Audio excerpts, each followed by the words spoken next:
Welcome to G3 media. ముందుగా headlines చూద్దాం. పుట్టపర్తికి ప్రధాని స్వాగతం పలికిన చంద్రబాబు, పవన్ కళ్యాణ్. పుట్టపర్తిలో సత్యసాయి శత జయంతి ఉత్సవాల్లో పాల్గొన్న మోదీ 100 రూపాయల స్మారక నాణం, తపాలా బిళ్లను విడుదల. సాయి బోధించిన ప్రేమ, సేవా మార్గం ప్రపంచానికి ఆదర్శమని వ్యాఖ్య. మారేడుమిల్లి అడవుల్లో మరో భారీ ఎన్కౌంటర్, 7 మావోయిస్టుల మృతి. నిన్నటి ఎన్కౌంటర్ లో కీలక నేత హిడ్మా మృతి చెందినట్లు డీజీ వెల్లడి. ఛత్తీస్గఢ్ నుంచి ఏపీలోకి మావోయిస్టుల చొరబాట్లు పెరిగాయన్న పోలీసులు. నేనొక్కడినే ఏం చేసుకుంటారో చేసుకోండి, పట్టించుకునేవారే ఉండరు పోలీసులతో అన్న ఐబొమ్మ రవి. 10 దేశాలకు పైరసీ బెట్టింగ్ నెట్వర్క్ ను విస్తరించిన వైనం. ప్రస్తుతం చంచల్గూడ జైలులో రిమాండ్లో ఉన్న నిందితుడు.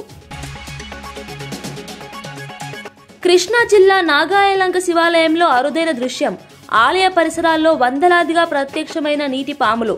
కార్తీక మాసంలో ఏటా జరిగే అద్భుతమంటున్న స్థానికులు.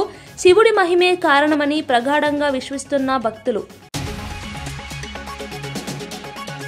తుపాకీ గొట్టం పట్టుకొని ఏమీ సాధించలేరు అన్న బండి సంజయ్. ఇదే విషయాన్ని బీజేపీ పార్టీ ముందు నుంచే చెబుతోందని వెల్లడి. అర్బన్ నక్సలైట్లు అమాయక యువతని రెచ్చగొట్టి వాళ్ళ ప్రాణాలను బలి తీసుకుంటున్నారు అన్న కేంద్ర మంత్రి.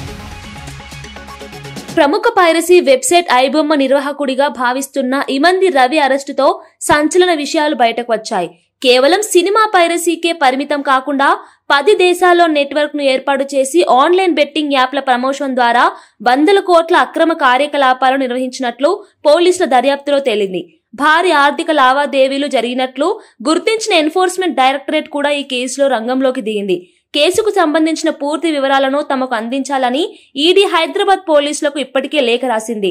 సాఫ్ట్వేర్ ఇంజనీర్ గా పనిచేసిన రవి తన జీతం సరిపోకపోవడంతో పాటు ఇంట్లో భార్య, అత్తమామల నుంచి చులకన మాటలు వినాల్సి రావడంతో సులభంగా డబ్బు సంపాదించాలని నిర్ణయించినట్లు విచారణలో చెప్పాడు.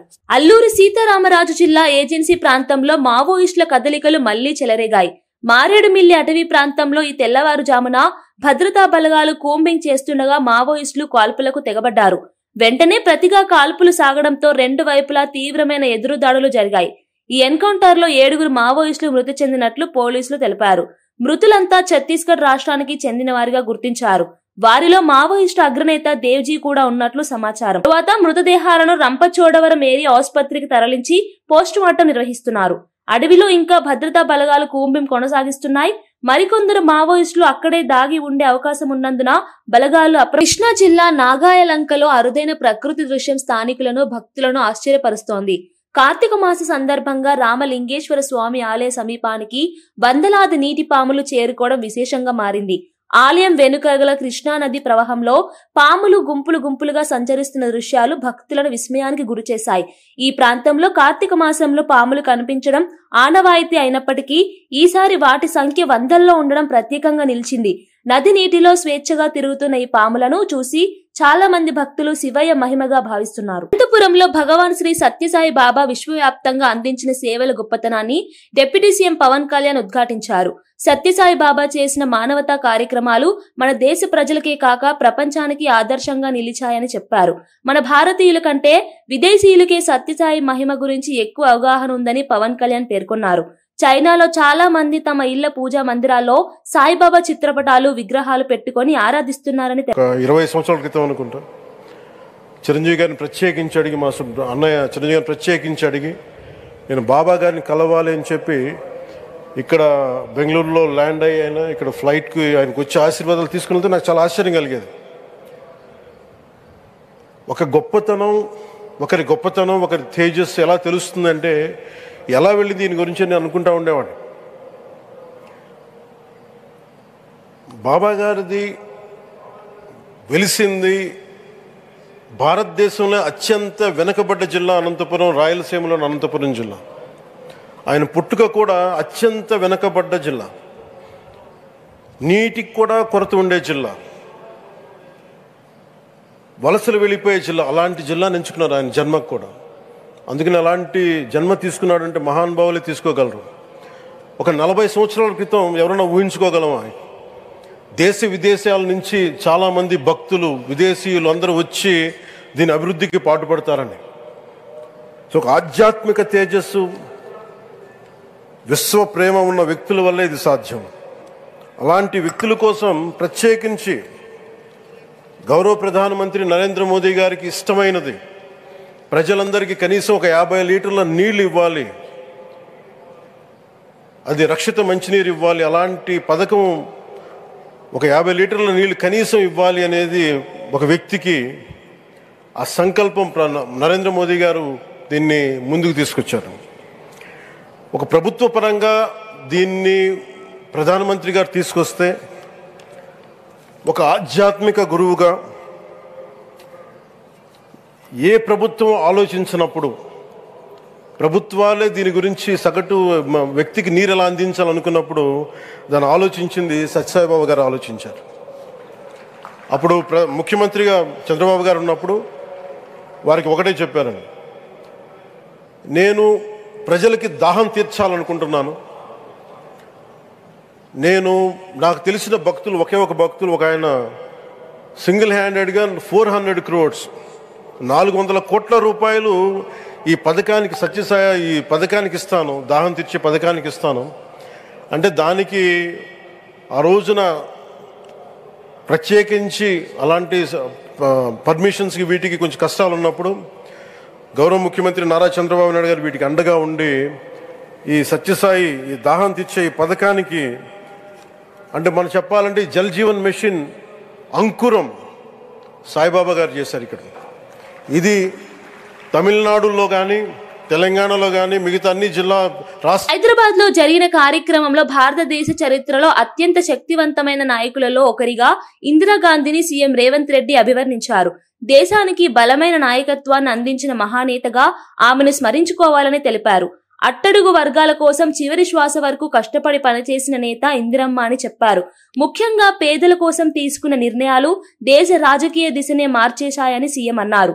ఇందిరాగాంధీ పరిపాలనలో మహిళలకు ప్రత్యేక ప్రాధాన్యత లభించిందని, వారి సాధికారత కోసం పలు కీలక నిర్ణయాలు తీసుకున్నారని రేవంత్ రెడ్డి వెల్లడించారు.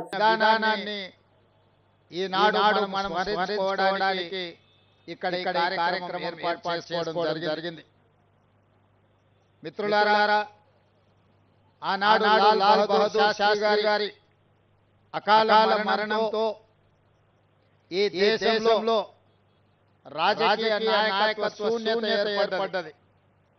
ఆ సందర్భంగా కాంగ్రెస్ పార్టీ నాయకులందరూ కలిసి శ్రీమతి ఇందిరాగాంధీ గారిని ఈ దేశ ప్రధానమంత్రి బాధ్యతలు స్వీకరించమని వారు బాధ్యతలు స్వీకరించిన తర్వాత పరిపాలనలో వారు తీసుకొచ్చిన విప్లవాత్మకమైన మార్పులు ఈనాడు దేశంలో ముఖ్యంగా దళితులు, గిరిజనులు, బలహీన వర్గాలు, అట్టడుగు వర్గాలను రోజు పాలకులుగా పాలకులు తయారు చేసి డాక్టర్ బాబాసాహెబ్ అంబేద్కర్ గారు ఏ కలలు కన్నారో రాజ్యాంగాన్ని మనకు అందించి ఆ కలలను సాకారం చేయడానికి చివరి శ్వాస వరకు ఆఖరి రక్త బొట్టు వరకు ఇందిరాగాంధీ గారు అవిరాళమైన కృషి చేయడం జరిగింది. రాజభరణాలు రద్దు చేసిన, బ్యాంకులను జాతీయకరణ చేసిన, అగ్రికల్చర్ సీలింగ్ యాక్ట్ తీసుకొచ్చి దళితులకు, గిరిజనులకు భూ యాజమాన్య హక్కులను కట్టబెట్టిన, ఇల్లు లేని వాళ్లకు ఇందిరమ్మ ఇళ్లను అందించిన, అదే విధంగా పరిపాలనలో మహిళల యొక్క పుట్టపర్తిలో జరిగిన భగవాన్ శ్రీ సత్యసాయి బాబా శత జయంతి వేడుకల్లో పాల్గొనడం తన అదృష్టంగా భావిస్తున్నానని మంత్రి నారా లోకేష్ తెలిపారు. ప్రశాంతి నిలయం నిస్సీమ శాంతికి నిలయంగా ఉండి లక్షలాది మంది భక్తులకు ఆధ్యాత్మిక స్ఫూర్తిని అందిస్తోందని ఆయన అన్నారు. సత్యసాయి బాబా బోధనలు సమాజానికి మార్గదర్శకంగా నిలుస్తాయని పేర్కొన్నారు. సేవే మన కులం, సమానత్వమే మన మతం అనే సందేశం ప్రతి వ్యక్తి హృదయంలో నాటుకోవాలని లోకేష్ చెప్పారు. సత్యసాయి బాబా జీవితం మానవతకు పాఠంగా నిలిచిందని, ఆయన చూపిన సేవా మార్గం భావితరాలకు దిశానిర్దేశం చేస్తుందని మంత్రి అభిప్రాయపడ్డారు. భగవాన్ సాయి సత్య బాబా మన మధ్యలోనే ఉంటారు. శ్రీ సత్యసాయి బాబా గారి శత జయంతి ఉత్సవాల్లో పాల్గొంటాం నా అదృష్టంగా నేను భావిస్తున్నాను. మనం నిజం మాట్లాడితే సత్యసాయి బాబా మన మధ్యలో ఉంటారు. భగవాన్ చెప్పినట్లు సేవే మన కులం, సమానత్వమే మన మత్వం. Hands that help are not holier than lips that pray. Sathya Sai చెప్పినారు, love all, serve all, help ever, hurt never. మనందరం ఆదరంగా తీసుకోవాలి. My life is my message అని ఆయన జీవితాన్నే మనకు పాఠంగా నేర్పారు Sathya Sai. From a humble village rose a divine mission that today stands as a global beacon of spirituality and service. His life and teaching continue to uplift millions across continents, cultures, faith, and age groups. A message anchored in universal love, harmony, and selfless service, relevant for every human being. Following the sacred path laid by Bhagavan Sri Sathya Sai Baba, the Sri Sathya Sai Central Trust and Sri Sathya Sai Seva organizations are delivering unparalleled service to society. Healthcare for the healthiest global standards, delivered with compassion as its guiding principle. Super specialty hospitals offering critical life-transforming treatment to lakhs who have nowhere else to turn. Education blended with values, shaping hearts and minds for a purposeful life. Institutions of learning that cultivate integrity, excellence, and a deep sense of responsibility towards society. Safe drinking water projects reaching villages, towns, and remote tribal hamlets, protecting health and enabling true progress. Today's youth must combine technology with compassion, innovation with empathy. Let your education solve real challenges: healthcare, drinking water, skilling, and rural development. Maoist అగ్రనేత మల్లోజుల మరో video విడుదల చేసి organisation లో ఉన్న మావోయిస్టులు స్వచ్ఛందంగా లొంగిపోవాలని కోరాడు. ప్రస్తుతం దేశంలో పరిస్థితులు వేగంగా మారుతున్నాయని, సమాజం కూడా విపరీతమైన మార్పులను చూస్తోందని వీడియోలో పేర్కొన్నాడు. పాత విధానాలతో అడవుల్లో తిరిగే సమయం ముగిసిపోయిందని, ఆయుధాలు పట్టుకొని ఉండడం వల్ల తమ ప్రాణాలపైనే ప్రమాదం పెరుగుతోందని చెప్పాడు. ఇటీవల జరిగిన ఎన్కౌంటర్లో హిడ్మా సహా పలువురు మావోయిస్టులు ప్రాణాలు కోల్పోయిన విషయం తనను తీవ్రంగా కలిచివేసిందని మల్లోజుల తెలిపాడు. ఎన్కౌంటర్లు కొనసాగుతున్న నేపథ్యంలో మావోయిస్టులు మరణించడం పట్ల తీవ్ర ఆందోళన వ్యక్తం చేశాడు. इस अवसर पर मैं आप तमाम लोगों से ये बताना चाहता हूँ कि हम लोग लगभग 1.5 महीने पहले हथियार छोड़ दिया है, क्योंकि आप तमाम लोग ये जानते हैं कि हम लोगों ने बदले हुए परिस्थितियों में हम फिर हथियार के साथ संघर्ष नहीं कर सकते हैं, ऐसा सोचकर हम आम जनता के बीच में आए हैं. आज हम जनता के मुद्दों को लेकर संविधान के हिसाब से हम उसका हल निकालने के लिए हम काम कर सकते हैं. इसलिए हम हथियारों के साथ हम बहुत कुछ खो गए हैं, हम बहुत कुछ नुकसान उठाना पड़ा है. आज दुनिया बदल गया है, देश बदल गया है, परिस्थितियाँ बदल रहा है. इसलिए हम हथियार के साथ लड़ने के बजाय हथियार छोड़कर जनता के बीच में आना है और जनता के बीच में आकर संविधान के हिसाब से काम करना है. यही हमारे सामने एक महत्वपूर्ण विकल्प है. आप तमाम लोग इस विषय पर सोचने के लिए मैं अनुरोध कर रहा हूँ. इससे पहले भी मैं आपके लिए భగవాన్ శ్రీ సత్యసాయి బాబా శత జయంత్యుత్సవాల వైభవంగా జరుగుతున్న పుట్టపర్తికి ప్రధాని నరేంద్ర మోదీ చేరుకున్నారు. ప్రశాంతి నిలయంలోని సాయి కుల్వంత్ హాల్ కు చేరుకున్న ప్రధాని సత్యసాయి మహాసమాధిని దర్శించుకుని సైలెంట్ గా నివాళులు అర్పించారు. ఆయన వెంట ఆంధ్రప్రదేశ్ ముఖ్యమంత్రి చంద్రబాబు నాయుడు, డిప్యూటీ సీఎం పవన్ కళ్యాణ్ ఉన్నారు. అనంతరం హిల్ వ్యూ స్టేడియం కు ప్రధాని చేరుకుని ప్రత్యేక కార్యక్రమాల్లో పాల్గొన్నారు. సత్యసాయి బాబా జీవితం, బోధనలు, సేవలను స్మరించుకునే భాగంగా రూపొందించిన 100 రూపాయల స్మారక నాణం, 4 ప్రత్యేక తపాలా బిళ్లలను ప్రధాని మోదీ ఆవిష్కరించనున్నారు. ఈ సందర్భంగా సాయిబాబా మానవతా సేవలను స్మరించి అనేక కార్యక్రమాలు కూడా నిర్వహిస్తున్నారు.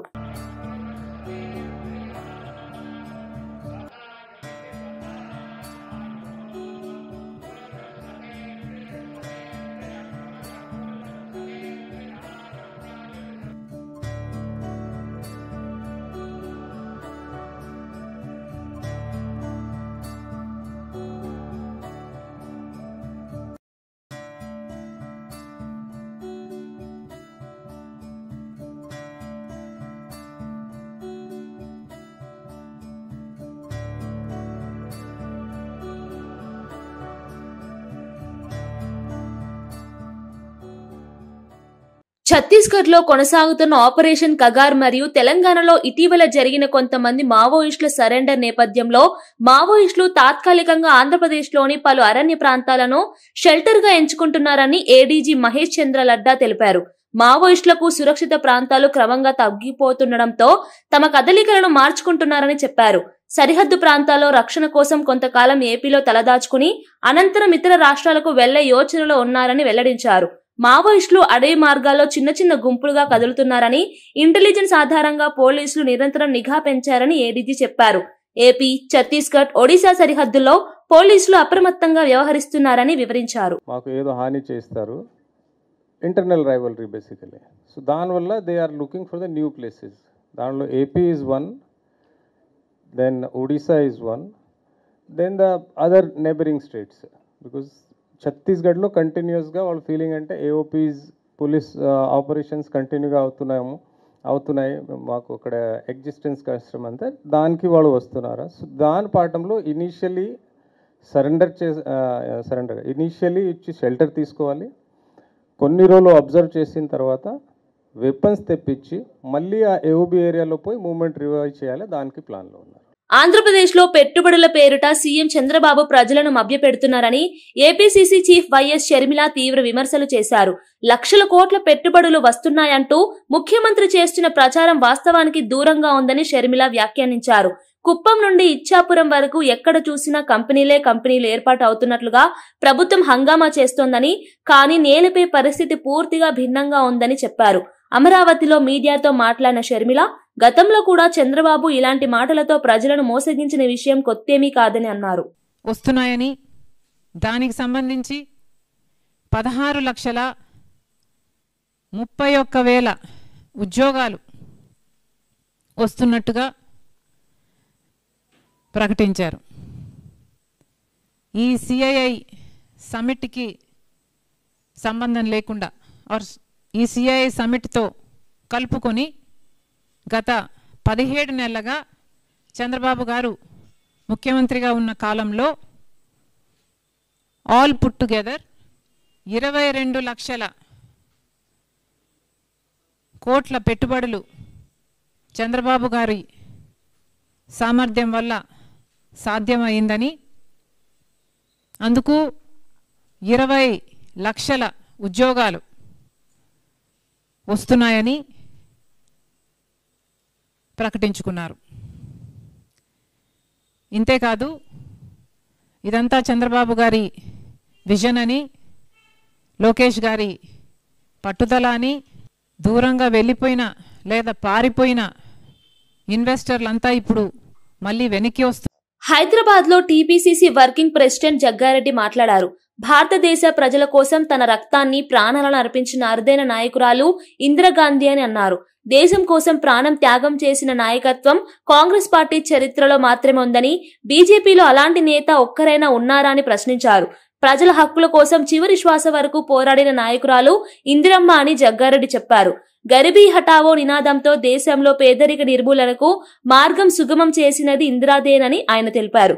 రోటీ కప్డా ఔర్ మఖాన్ అనే నినాదంతో నిరుపేదల జీవనోపాధిని మెరుగుపరిచే పథకాలు తీసుకువచ్చారని చెప్పారు.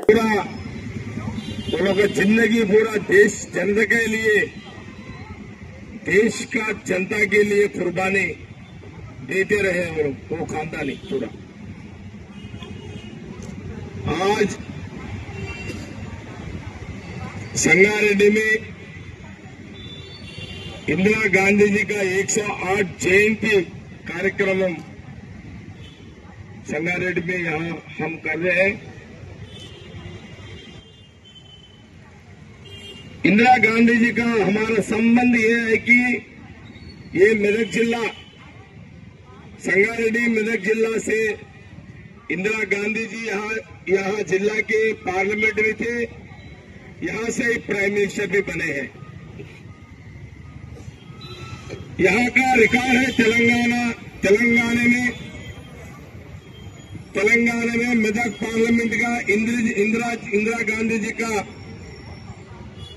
यहाँ उनका पार्लियामेंट मेंबर थे, यहाँ से प्राइम मिनिस्टर, यहाँ से देश को पाले, यहाँ से देश को रूल करे इंदिरा गांधी जी.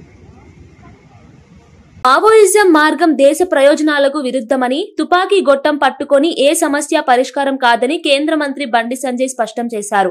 హింసతో న్యాయం సాధ్యం కాదని, ఇదే మాటను బీజేపీ పార్టీ చాలా కాలంగా చెబుతూ వస్తోందని గుర్తు చేశారు. సమాజ అభివృద్ధికి, యువత భవిష్యత్తుకు హింస దూరం కావాలన్న దృష్టితో ప్రభుత్వాలు పలు చర్యలు తీసుకుంటున్నాయని తెలిపారు. మావోయిజం ప్రభావం దేశంలో గణనీయంగా తగ్గిపోయిందని, పౌర హక్కుల సంఘాల నాయకులే దీన్ని అంగీకరిస్తున్నారని బండి సంజయ్ అన్నారు. అనేక ప్రాంతాల్లో మావోయిస్టు ప్రభావం పూర్తిగా అంతరించిపోయిన పరిస్థితిని భద్రతా ఏజెన్సీలు కూడా ధృవీకరిస్తున్నాయని చెప్పారు.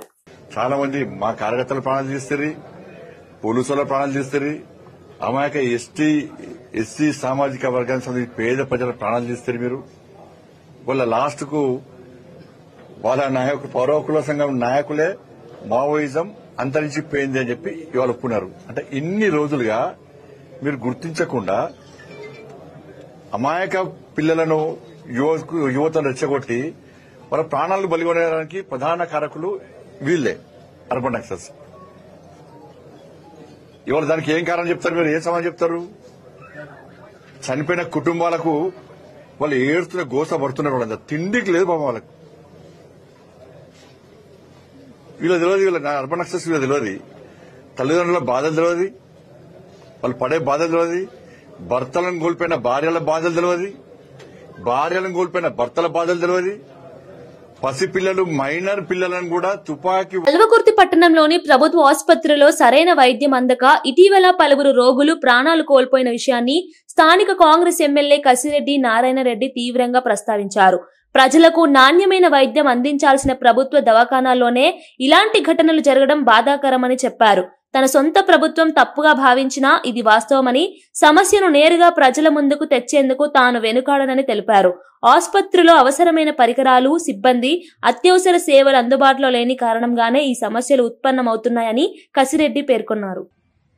ఒక ప్రాణం నిండు ప్రాణాన్ని ఇక్కడ హాస్పిటల్ కరెక్ట్ గా లేకపోవడానికి నేను ఈ రోజు చెప్తున్నా. ఈ డాక్టర్స్ ఫీల్ అయినా, ఈ ప్రభుత్వాలు ఫీల్ అయినా, లాస్ట్ కాంగ్రెస్ ప్రభుత్వం ఫీల్ అయినా కూడా చెప్తున్నా. ఇక్కడ సౌకర్యాలు లేకపోవడం నుంచి ఒక వ్యక్తి చేతుల ప్రాణాన్ని పోగొట్టుకున్నాం. ఆయన హైదరాబాద్ పోవడానికి దాదాపుగా గంటన్నర టైం పట్టింది. ఆ గంటన్నర టైంలో కూడా రక్తమంతా పోయేసేసి అది చేయలేక డాక్టర్స్ అక్కడ పంపించేసిండ్రు. ఆ ప్రాణం అక్కడే వదిలిండు. హాస్పిటల్ పోయిండు, ఆ ప్రాణం వదిలేసిండు. ఆ స్పాట్ లో ఒక అతనికి కాలు నిండిపోయింది, ఒక అతను చనిపోయిండు. అది నేను స్టార్ట్ అవుతున్నప్పుడే చెప్పిండు. వస్తున్నప్పుడు అంబులెన్స్ వస్తే నేను చూసా. డెడ్ బాడీని తీసుకొని వస్తే మధ్యాహ్నం 9:30కు దాదాపు అక్కడ రోడ్డు మీద నాగి మళ్ళీ తెల్లారైతే ఇక్కడికి వచ్చే ప్రోగ్రాం లేదు, మళ్ళీ ఇబ్బంది పడతాను అని చెప్పేసి అక్కడ చూడాలి అని చెప్పేసి అది చూసి వెళ్ళిపోయినాం. అక్కడి నుంచి పోతుంటే నాగర్ కర్నూలు జిల్లా బల్మూరు మండలంలో ఉమా మహేశ్వర రిజర్వాయర్ నిర్మాణం కోసం ప్రభుత్వం బలవంతంగా భూసేకరణ చేస్తోందంటూ స్థానిక రైతులు తీవ్ర ఆగ్రహం వ్యక్తం చేశారు. పంట బోనస్ ఇవ్వడానికి ముఖం లేని కాంగ్రెస్ ప్రభుత్వం రిజర్వాయర్ పేరుతో తమ విలువైన భూములను ఎందుకు తీసుకోవాలని చూస్తోందని రైతులు ప్రశ్నించారు. ప్రభుత్వం చెప్పే ప్రయోజనాలన్నీ కాగితాలపైనే ఉన్నాయని, వాస్తవంగా రైతుల జీవితోపాధి ప్రమాదంలో పడుతోందని వారు అన్నారు. ఆంజనేయ స్వామి గుడి నుంచి తహసీల్దార్ కార్యాలయం వరకు రైతులు భారీ నిరసన ర్యాలీగా వెళ్లి కార్యాలయం ముందు బైఠాయించి ధర్నా చేశారు. దయచేసి ఈ రైతులను కాపాడండి. ఎమ్మెల్యే గారికి మరొక్కసారి అతి వినయపూర్వక, అతి తీవ్రంగా మిమ్మల్ని వేడుకుంటున్నాం. కాబట్టి ప్రాజెక్టు జోలికి రాకండి. మీరు రకరకాలుగా కోట్లాది రూపాయలు సంపాదించుకోండి, రైతుల భూముల దగ్గరికి రాకండి. రైతుల భూముల దగ్గరికి మాత్రం రాకండి. మీరు ఏమైనా సంపాదించుకోండి, ఉష్కాలు కాదు, ఎన్ని బిల్లులు కాదు, ఈ రాష్ట్రాన్ని దోసి మీరు జాబ్లో పెట్టుకోండి. కానీ రైతుల భూములు మాత్రం తీసుకోకండి. ఈ దొంగ ప్రాజెక్టు నిర్మించకండి. ఇక్కడ మొదలుపెట్టిన ఉమామేశ్వర ప్రాజెక్టు గురించి మీకు ఖచ్చితమైన దాని గురించి ఏ చిత్తశుద్ధి లేదని నాకు అర్థమైంది. ఎందుకంటే ఇక్కడ చుట్టుపక్కల నర్సాయిపల్లి 2 కిలోమీటర్ల దూరంలో వాటర్ వచ్చింది. అక్కడికి కాలువల నీళ్లు పుష్కలంగా ఉన్నాయి. ఇక్కడ బల్మూరు మండలంలో గిట్లు లేవు. మళ్ళీ అక్కడ తీసుకుంటే లక్ష్మీపల్లిలో కూడా వాటర్ ఉన్నాయి. ఈ కొంత ప్రాంతానికి నీళ్లు లేవని చెప్పి ఇక్కడ రిజర్వేర్ వేస్తా అంటున్నారు. మా తాతల పని చూస్తున్నాం. మేము ఇక్కడ మా తాతలు, మా తండ్రులు, మేము ఇక్కడ వ్యవసాయం చేసుకుంటున్నాం. వ్యవసాయం మీద ఆధారపడి మాకు 2 పంటలు అందుతున్నాయి పుష్కలంగా. ఇప్పుడు రాజమండ్రి మున్సిపల్ కార్పొరేషన్ కార్యాలయంలో మంత్రి నారాయణ నగరాభివృద్ధి పనులపై సమీక్ష సమావేశం నిర్వహించారు. ఎమ్మెల్యేలు Adireddy Vasu, Butchaiah Chowdary, Battula Balaramakrishna, corporation commissioner, joint collector సహా పలువురు అధికారులు ఈ సమావేశానికి హాజరయ్యారు. రోడ్లు, డ్రైనేజ్, టీడీఆర్, ఎల్ఆర్ఎస్, బీఆర్ఎస్ అంశాలపై మంత్రి వివరంగా చర్చించారు. ట్రాఫిక్ సమస్యను తగ్గించేందుకు బొమ్మూరు నుంచి సరస్వతి ఘాట్ వరకు రోడ్డును 80 అడుగుల వెడల్పుతో అభివృద్ధి చేయాలని నిర్ణయించినట్టు నారాయణ చెప్పారు. మధురపూడి నుంచి కడియం వరకు ఔటర్ రింగ్ రోడ్ నిర్మాణ ప్రతిపాదనను ప్రభుత్వం పరిశీలిస్తోందని, ఈ పనుల కోసం కన్సల్టెన్సీ సంస్థకు బాధ్యతలు అప్పగించినట్లు వివరించారు. రాష్ట్రంలోని 123 మున్సిపాలిటీల్లో డ్రైనేజీ అభివృద్ధికి మొత్తం 29,000 కోట్ల అవసరమవుతుందని, అందులో ప్రాధాన్యత క్రమంలో వచ్చే 3 ఏళ్లలో 5,000 కోట్లతో పనులు చేపట్టనున్నట్లు మంత్రి తెలిపారు. వరకు ఇది కంప్లీట్ చేయడానికి అవుతుంది, సుమారుగా 100 కోట్ల వరకు. అదేవిధంగా రింగ్ రోడ్ ఒకటి ప్రపోజ్ చేస్తున్నారు, ఔటర్ రింగ్ రోడ్డు కూడా మధురపూడి నుంచి కడియం వరకు వయా దివాన్ చెరువు ఆ ఏరియా వచ్చేటట్టుగా, దానికి సంబంధించి యాక్చువల్గా ఏంటంటే కన్సల్టెంట్ పిలిచి యాక్చువల్గా దాని మీద స్టడీ చేయమని ఇచ్చాను. దానికి కొంత సమయం పడుతుంది, ఎందుకంటే అది కొద్దిగా డీటెయిల్గా స్టడీ చేయాలి. దాన్ని కూడా స్టడీ చేయమన్నాం. అది స్టడీ చేసిన తర్వాత దాని మీద ఎలా చేయాలి, ఫైనాన్షియల్ ప్లానింగ్ అనేది వర్క్ చేస్తాము. అదేవిధంగా ఇంకొకటి అన్నిటికంటే ఇంపార్టెంట్ ఏంటంటే,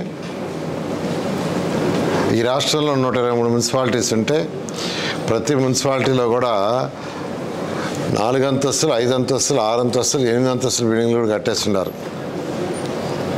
కానీ ఆ బిల్డింగ్ పక్కనే కచ్చా డ్రైన్ ఉంది, ఇంతవరకు డ్రైన్ లేదు. ఈ డ్రైన్స్ అంతా కంప్లీట్ చేయాలంటే రాష్ట్రంలో ఎస్టిమేషన్ చేస్తే 123 మున్సిపాలిటీస్లో 29,000 కోట్లు కావాల్సి వస్తుంది. 29,000 కోట్లు. దాని మీద అధికారులకి ప్రయారిటీ 1, ప్రయారిటీ 2, ప్రయారిటీ 3 పెట్టాం. అంటే ఎక్కువ డెన్సిటీ పాపులేషన్ ఉండి ఎక్కువ హౌసెస్ కట్టేసి ఉన్న వాటిని ప్రయారిటీ 1గా, అటు కాకుండా హౌసెస్ కట్టున్నారు కానీ 100% ఆక్యుపెన్సీ రాలేదు, అది ప్రయారిటీ 2. అలా కాకుండా ఎక్స్టెండెడ్ ఏరియా ప్రయారిటీ 3 తీస్తే ప్రయారిటీ 1 5,000 కోట్లు వచ్చింది, ప్రయారిటీ 2 మరొక 5,000 కోట్లు వచ్చింది, ప్రయారిటీ 3 బ్యాలెన్స్ అది 19,000 కోట్లు. సో ప్రయారిటీ 1 ఎటువంటి పరిస్థితుల్లో కూడా ఈ రాబోయే 3 సంవత్సరాల్లో కంప్లీట్ చేయాలని, అది అటు municipalities, urban authorities, state government, central government support. వార్తలు ముగించే ముందు ముఖ్యాంశాలు మరోసారి. పుట్టపర్తికి ప్రధాని స్వాగతం పలికిన చంద్రబాబు, పవన్ కళ్యాణ్. పుట్టపర్తిలో సత్యసాయి శత జయంతి ఉత్సవాల్లో పాల్గొన్న మోదీ 100 రూపాయల స్మారక నాణం, తపాలా బిళ్లను విడుదల. సాయి బోధించిన ప్రేమ, సేవా మార్గం ప్రపంచానికి ఆదర్శమని వ్యాఖ్య. మారేడుమిల్లి అడవుల్లో మరో భారీ ఎన్కౌంటర్, 7 మావోయిస్టుల మృతి. నిన్నటి ఎన్కౌంటర్లో కీలక నేత హిడ్మా మృతి చెందినట్లు డీజీ వెల్లడి. ఛత్తీస్గఢ్ నుంచి ఏపీలోకి మావోయిస్టుల చొరబాట్లు పెరిగాయన్న పోలీసులు. నేనొక్కడినే ఏం చేసుకుంటారో చేసుకోండి, పట్టించుకునేవారే ఉండరు పోలీసులతో అన్న ఐబొమ్మ రవి. 10 దేశాలకు పైరసీ బెట్టింగ్ నెట్వర్క్ ను విస్తరించిన వైనం. ప్రస్తుతం చంచల్గూడ జైలులో రిమాండ్లో ఉన్న నిందితుడు. కృష్ణా జిల్లా నాగాయలంక శివాలయంలో అరుదైన దృశ్యం. ఆలయ పరిసరాల్లో వందలాదిగా ప్రత్యక్షమైన నీటి పాములు. కార్తీక మాసంలో ఏటా జరిగే అద్భుతమంటున్న స్థానికులు. శివుడి మహిమే కారణమని ప్రగాఢంగా విశ్వసిస్తున్న భక్తులు. తుపాకీ గొట్టం పట్టుకొని ఏమీ సాధించలేరు అన్న బండి సంజయ్. ఇదే విషయాన్ని బీజేపీ పార్టీ ముందు నుంచే చెబుతోందని వెల్లడి. అర్బన్ నక్సలైట్లు అమాయక యువతని రెచ్చగొట్టి వాళ్ళ ప్రాణాలను బలి తీసుకుంటున్నారు అన్న కేంద్ర మంత్రి. ఇవి ఈనాటి వార్తా విశేషాలు.